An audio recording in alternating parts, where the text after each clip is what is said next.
the less likely we are to have them, unless we take some very bad shortcuts along the way.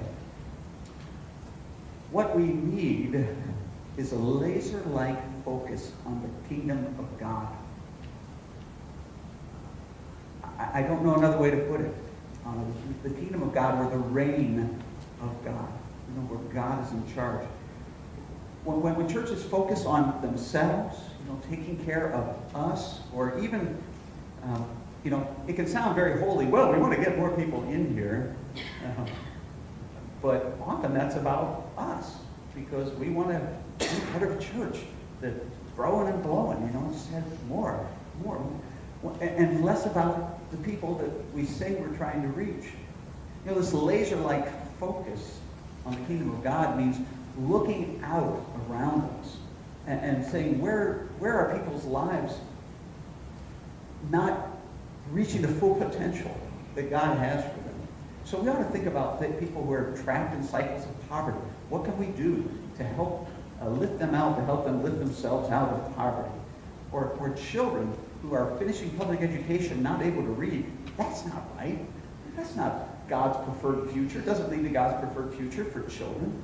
So, one of the things we can do is come alongside kids and help them to learn to read, kind of work in tandem with the schools on this. Last week, if you were here, Pastor Kim preached the last theme of our last series, Living the Five. Worship is a lifestyle. This is what it looks like to consider day in and day out the kingdom of God. What is it God wanting to do or birth in this situation? What blessing is God wanting to bring to the people who are around me? My favorite benediction in the book of worship, and I know this appears at the end of weddings, and I don't know if it's other places as well, but it goes like this. May those to whom love is a stranger find in you generous friends. May those to whom love is a stranger find in you generous friends. This sounds like the kingdom of God to me. This sounds like us being agents of the kingdom instead of doing our own thing, the kingdom of self. Now, I don't know if this sounds like it is beyond us to make this our business. It sounds awfully big to me and awfully different from how we usually think about doing church. And I think we get it right when we bring our very best to this hour of worship. I love the choir. I love the brass, not just because they let me play with them, but, I love the meta on the harp this morning. We're like bringing our best for this hour. And I love what I see. D-Now, yesterday, our youth group and other youth groups in the area were together for a wonderful Friday night through Saturday evening. This is great. And the discipling that goes on among our youth and then our children, time well invested. But it can't end there. We need to keep our focus outward. How can me and the people who worship together, how can our small group Bible studies, our community groups, how can we serve? How can we be out there and be God's blessing, being used by God to usher in God's kingdom?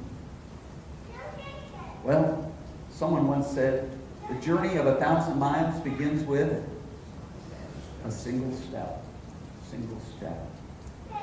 I'm going to invite you to take your next step this very day. I read earlier from Matthew chapter 6 about Jesus saying, don't worry about your needs and all. If I continue on to chapter 6, verse 31, Jesus is saying, therefore do not worry, saying, what will we eat, or what will we drink, or what will we wear? And I'm hearing Jesus say to me, Jeff, do not worry, how will we get more people in the building for worship services? He says, for it's the Gentiles who strive after all these things. And indeed, your heavenly Father knows that you need all these things. But strive first for the kingdom of God and his righteousness, and all these things will be given to you as well. Strive first for the kingdom of God. There's a song that's been going through my head, and we're going to sing it together this morning. I bet a lot of you know this, but if you don't, you'll catch on because it has like 3 or 4 verses. We have the lyrics up on the screen. We're going to sing Acapulco. No, acapella. Acapella. Here we go. Join with me.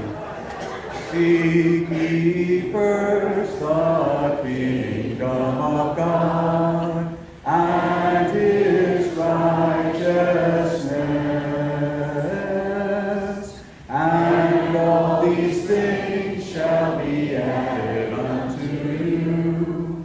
Alleluia, alleluia. Man shall not live by bread alone, but by every word that proceeds from the mouth of God. Alleluia, alleluia. Ask and it shall be given unto you.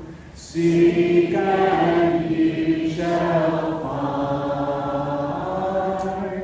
Knock and the door shall be opened unto you. Alleluia, alleluia. Seek ye first the kingdom of God and His righteousness,